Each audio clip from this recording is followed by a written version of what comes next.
Irmãos, a nossa mensagem de hoje, se fôssemos ler o texto, nós levaríamos um bom tempo para lê-lo, mas é uma história bastante conhecida. É um livro da Bíblia que tem 10 capítulos, e eu quero falar dos 5 primeiros capítulos desta história, com a bênção de Deus. É o livro de Esther. Nós vamos começar pelo capítulo 1, verso 1, até o capítulo 5, verso 2. Então são 4 capítulos por hoje.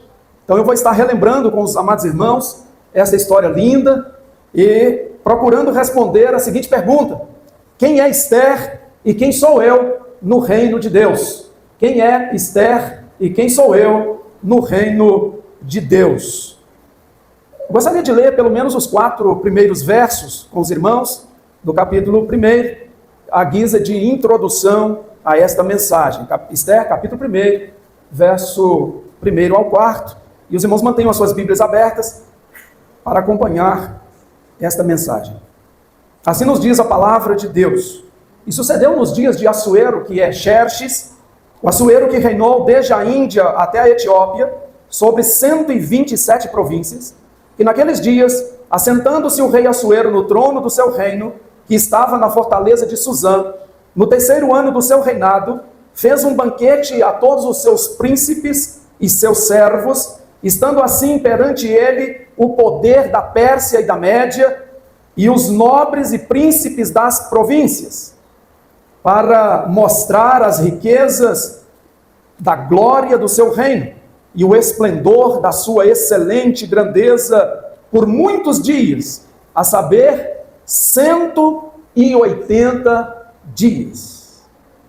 É muita festa, né? 180 dias, você transformando aí, pensando aí um mês, na época o mês para eles era 28 dias, mas pode arredondar aí para 30, né, que você vai ver exatamente quantos meses de festa, talvez a maior festa da história de um reino.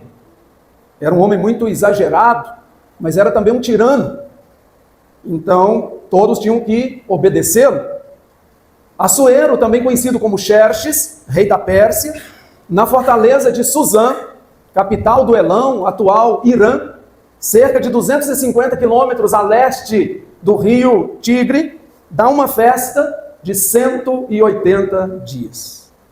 Ele quer mostrar o seu poder. Só de conseguir dar uma festa dessa, então você já sabe que a pessoa tem recursos, que o reino está podendo, o seu poder real. Durante a festa, e eles já há alguns dias, já 7 dias de festa, eles bebendo muito, e ele deu ordem que deviam beber à vontade, e tinha recurso para isso. Ele manda que a rainha Vasti se apresente diante de todos os convidados.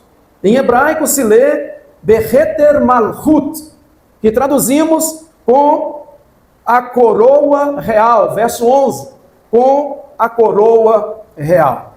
Essa declaração, queridos, ela pode implicar o seguinte, que o rei quer apresentar a rainha Vasti, que possivelmente significa bela, e ele quer apresentar a sua beleza. Ele é muito vaidoso, mas ele está bêbado e os seus convidados também, e nós sabemos que as pessoas bêbadas fazem coisas que elas não fariam enquanto sóbrias. Essa afirmativa hebraica, Beheter Malchut, significaria que ela estaria usando apenas a coroa real. Diante disso, a rainha Vasti, ela se recusa, ela diz não, ela tem personalidade e ela arrisca a própria vida pela honra, ela arrisca a própria vida. Diante da recusa, se sentindo desonrado, certamente se sentindo envergonhado diante dos súditos, diante dos convidados, o rei Assuero, Xerxes, ele decreta que todas as mulheres do reino, é um decreto, que todas as mulheres do reino darão honra aos seus maridos. Honra por decreto. Isso também é novo, é uma novidade. Nós esperaríamos honra de vida devida aos maridos, que deveria ser dada em contraposição da honra que eles dão às esposas, e não por meio de um decreto real. E o reino da Pérsia precisa de um decreto real para honrar, para que as esposas honrem os maridos. Certamente um vexame real, um vexame nacional, público. A atitude ousada de Vasti lhe custa a coroa real e, pelo contexto, pode ter lhe custado a vida. Alguns dizem que esta deposição da rainha do trono foi provisória, mas nós não sabemos ao certo pelo texto.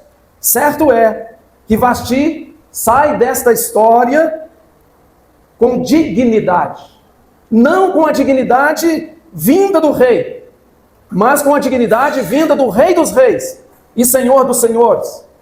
Vasti, a semelhança de Esther e de todas as mulheres do mundo, é imagem de Deus. Imagem de Deus. Ou como diz o apóstolo Paulo em Efésios capítulo 2, verso 10, em grego, é poema de Deus. Poemas devem ser tratados como poemas e não como rascunhos. Não tendo mais rainha, é lançado um concurso nacional. Veja que o rei é incompetente nesse assunto de esposa. Precisou lançar um concurso nacional no reino da Pérsia para escolher uma rainha. Não foi uma festa como daquela princesa da ficção de sapato de cristal. Não, foi um concurso. Um concurso que, de acordo com o capítulo 2:12, levaria cerca de 1 ano para acabar. Capítulo 2:5 e 6, também 7. Em Suzã mora o judeu Mardoqueu, da tribo de Benjamim, a menor tribo em Israel, transportado de Jerusalém pelo imperador Nabucodonosor da Babilônia. E Mardoqueu, esse homem exilado na Babilônia, agora Pérsia, domínio persa, ele tem uma filha adotiva, sua prima, órfã, chamada Hadassah em hebraico e chamada Esther em Babilônia, que significa estrela. Então Esther tem tudo para ser uma estrela, para ser muito importante, para ter seu nome na calçada da fama. Ela é estrela, uma órfã, mais conhecida como Esther. Veja como que Deus faz. Uma órfã, uma estrangeira, filha de um estrangeiro, exilado, que talvez os vizinhos não dessem nada por ela. É essa moça, é essa jovem que Deus quer usar. De repente você se sente como Esther, inútil, incapaz, para baixo, pois saiba que Deus te ergue, Deus segura a sua mão e Ele vai com você. Esse é o Deus de Esther, esse é o nosso Deus, é o seu Deus. Hadassah, Esther, é levada ao palácio para concorrer ao posto de rainha, juntamente com várias outras donzelas. Ao reler essa história, eu faço a seguinte pergunta: quem é Esther e quem sou eu no reino de Deus? No capítulo 2, verso 7, lemos que Esther é bela de presença e que Esther é formosa. Sou eu belo de presença? Sou eu formoso espiritualmente? Sou eu formoso moralmente? Ser bela de presença significa que Esther é uma pessoa agradável, de bom relacionamento, uma pessoa querida, que você olha para ela e quer ser amigo dela, porque ela é uma pessoa agradável, é uma boa pessoa. A formosura externa começa com a beleza interior, com a beleza interior. Silvio Santos dizia que não tem mulher feia, né? Tem mulher que não conhece os produtos Jequiti. Vocês estão assistindo o Silvio Santos, né? Quem não assistiu, né?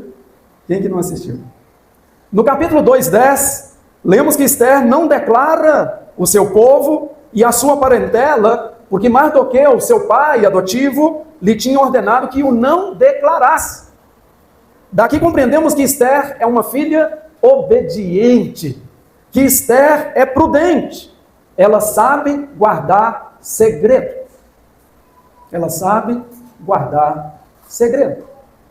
No dia de se apresentar diante do rei, um ano depois, o rei Assuero, Xerxes, Esther poderia pedir o que ela quisesse da casa das mulheres, capítulo 2:13. No verso 15 do capítulo 2, nós lemos que Esther não pediu absolutamente nada. Nada. A não ser o que ela já teria que levar, já como determinação. Mas ela não pediu nada além disso. Esther não coloca a sua confiança nos bens materiais. Por causa disso, por causa do seu comportamento maravilhoso, por causa da presença de Deus em sua vida, Esther alcança graça aos olhos de todos que a veem. E eu pergunto para mim mesmo, sou agraciado diante das pessoas? Tenho alcançado graça aos olhos de todos os que me veem? Veja que ela não é rainha, que ela não é princesa, ela é apenas uma órfã, quando ela cai na graça de todos. No capítulo 2:17, Esther é mais amada do que todas as concorrentes ao posto de rainha no reino da Pérsia. Irmão, irmã, a coroa real é colocada na cabeça de Esther, mas não no seu coração. Esther é declarada rainha em lugar de Vasti, porém isso não muda o seu caráter. Quer conhecer uma pessoa? Dizem, dê poder a ela. Esther é poderosa, agora como rainha, pelo menos em relação às demais mulheres do reino, e a tantos outros. Entretanto, Esther é superior à coroa real. Ela é superior ao posto de rainha. Ela não deixa o poder subir a cabeça, somente a coroa. E nesse sentido, a coroa não passa de um mero adorno, de um adereço.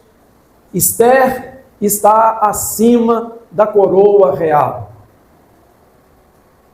Esther conhece, queridos, e respeita quem é maior do que a coroa. Esther conhece e respeita quem é maior que um cargo de destaque na sociedade. Ela conhece o Deus de Israel. Ela conhece o seu pai Mardoqueu. Ela conhece a si mesma. Somos, aos olhos de Deus, superiores a quaisquer coisas deste mundo. Somos, aos olhos de Deus, superiores a qualquer posição política, social ou eclesiástica que alcançamos neste mundo. Nada, absolutamente nada no planeta Terra se compara a você, ser humano, imagem e semelhança do grande Rei, do Senhor dos Senhores, o Criador, sustentador do universo. Nada, absolutamente nada. Quem é Esther? Quem sou eu no reino de Deus? Mesmo na posição de rainha, capítulo 2, verso 20, Esther continua obediente ao pai Mardoqueu. É dito no capítulo 2, 20, que Esther não declara a sua parentela e nem o seu povo. E eu pergunto a mim mesmo, serei a mesma pessoa quando Deus me conceder uma posição elevada? Serei o mesmo? A sabedoria do pai acompanha esta filha adotiva, órfã, e agora rainha Esther. Esther não toma para si a glória de outrem. Ela honra a quem merece honra. Esther declara ao rei Assuero Xerxes que seu pai Mardoqueu, isso está no capítulo 2, 21 e 22, que o seu pai Mardoqueu salvara a vida do rei. Mardoqueu descobriu uma trama para assassinar o rei.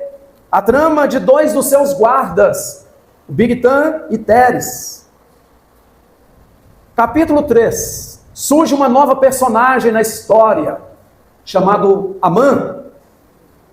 Queridos, Amã, ele descende de Amaleque. Se lembra de Amaleque? Amaleque da época do rei Saul. Ele descende de Amaleque, um antigo inimigo do povo judeu. Este Amã, sabendo que o pai de Esther não se inclina a nada e a ninguém que não seja o Deus de Israel, planeja sutilmente tirar-lhe a vida, e não apenas de Mardoqueu, mas ele quer aproveitar a oportunidade para destruir, para acabar com todo o povo de Deus, com todo o povo judeu na Pérsia. Amã é covarde, dissimulado, ressentido, vingativo, vaidoso, ganancioso. Hoje não estamos pregando sobre ele. Esther, ao contrário, é solidária, uma pessoa empática. Como que anda a minha empatia? A minha capacidade de me colocar no lugar do outro. No capítulo 4, verso 4, ao saber do decreto do rei para matar e saquear o povo judeu, seu povo, Esther muito se dói, diz o texto. Ela muito se doeu, muito se dói. Eu quero dizer para você que se doer é muito importante. Significa que tem sentimento, que se coloca no lugar do outro, mas não é suficiente se doer. A dor sem ação significa ainda muito pouco. Por isso vemos uma Esther proativa. Ela manda o mensageiro, capítulo 4, verso 5, o mensageiro Hatá, camareiro do rei, inquirir em detalhes a Mardoqueu sobre o que é aquilo e por que desse decreto ímpio contra seu povo. O que é que está acontecendo, meu pai?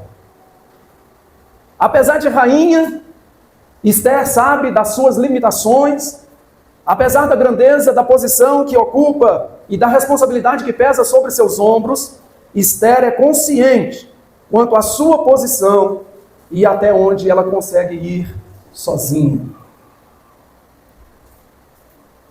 Ao avaliar a situação, uma situação terrível, uma situação que poderia levar à morte do seu povo no exílio, ela pede ajuda. Ela pede ajuda. Pede ajuda para o pai. É o homem que ela mais confia no planeta, é o pai Mardoqueu. Expondo para ele as condições de uma pessoa que se apresenta diante do rei sem ser chamada.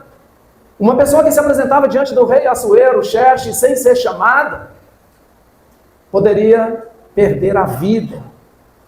Eu disse para vocês que é um rei tirano, cruel, se importa com a vida dele e não com a vida do próximo.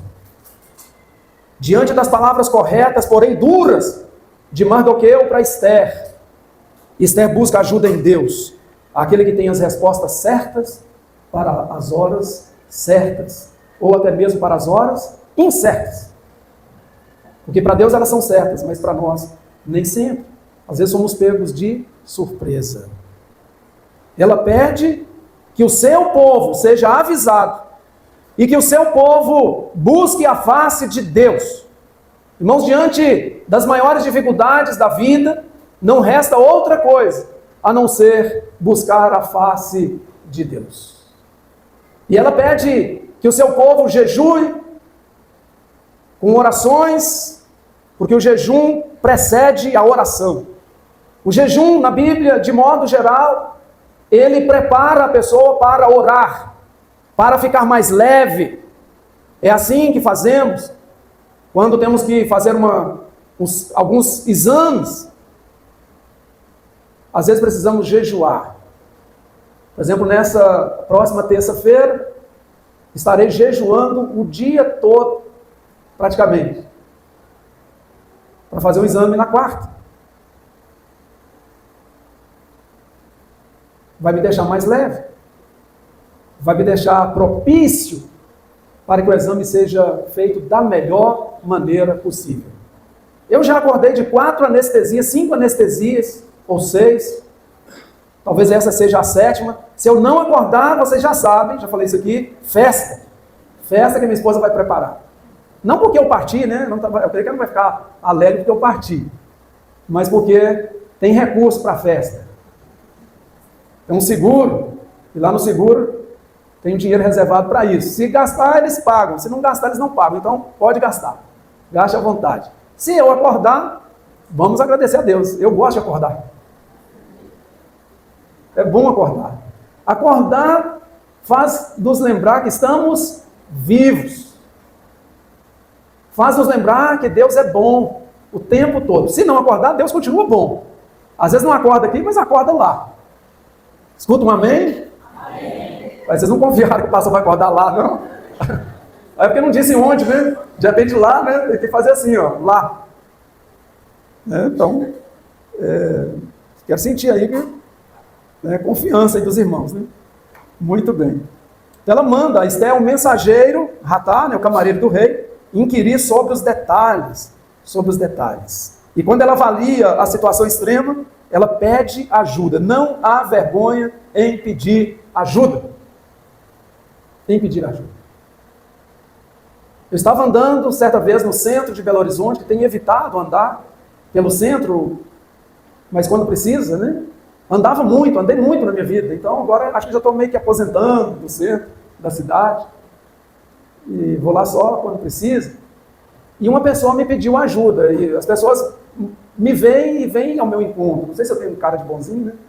E o pessoal vem me pedir ajuda. E eu fiquei meio assim, na hora que a pessoa veio. Ela estava precisando. Não era de dinheiro. Porque às vezes a primeira coisa que a gente pensa, né? Que é dinheiro. Mas as pessoas às vezes estão precisando de um ouvido. Estão precisando de uma mão para ajudar a erguer. Sabe? Tem muitas maneiras de ajudar. A Esther está precisando de ajuda. É uma rainha precisando de ajuda. Já pensaram nisso? Todos nós, uma hora ou outra, precisamos de ajuda.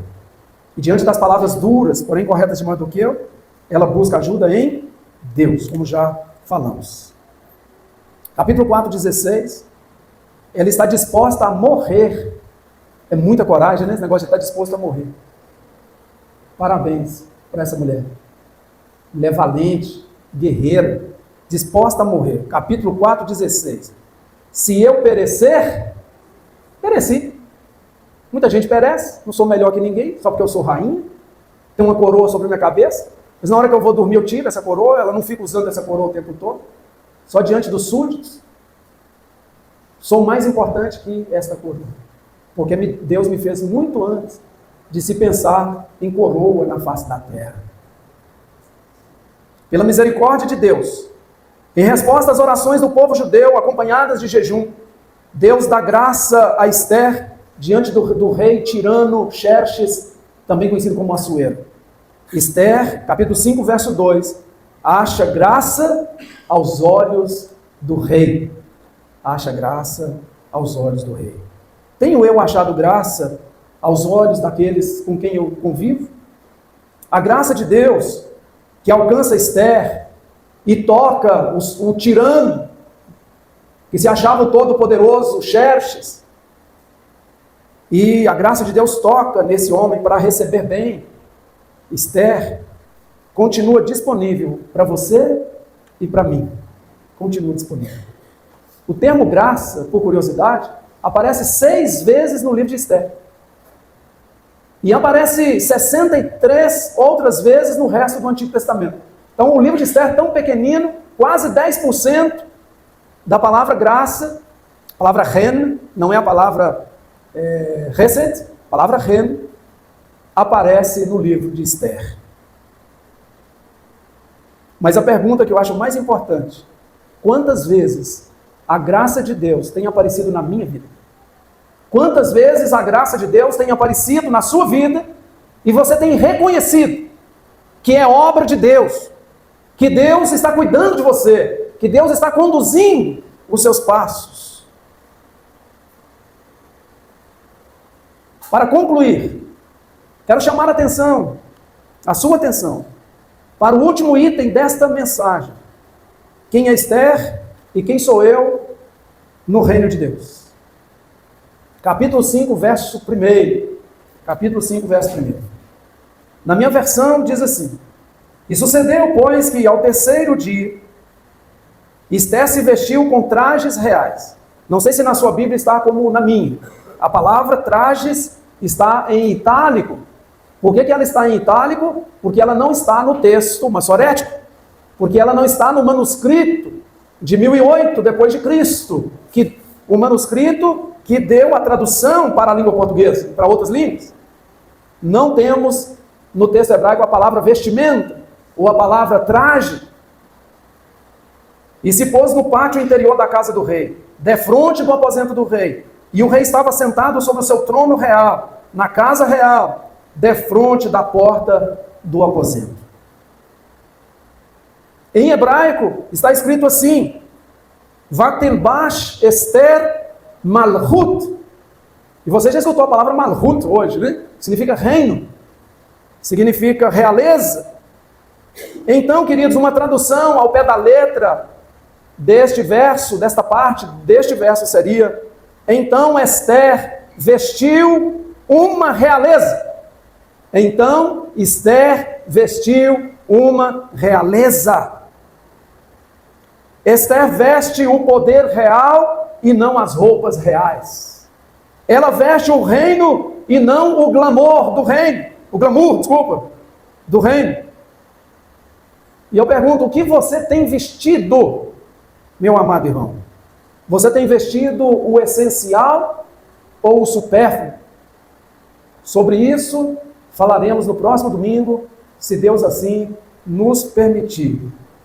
Que o Deus de Esther, o nosso Deus vivo, nos ajude a ser um pouco do que Esther foi nas mãos do verdadeiro dono do reino, o Criador, o Senhor do universo.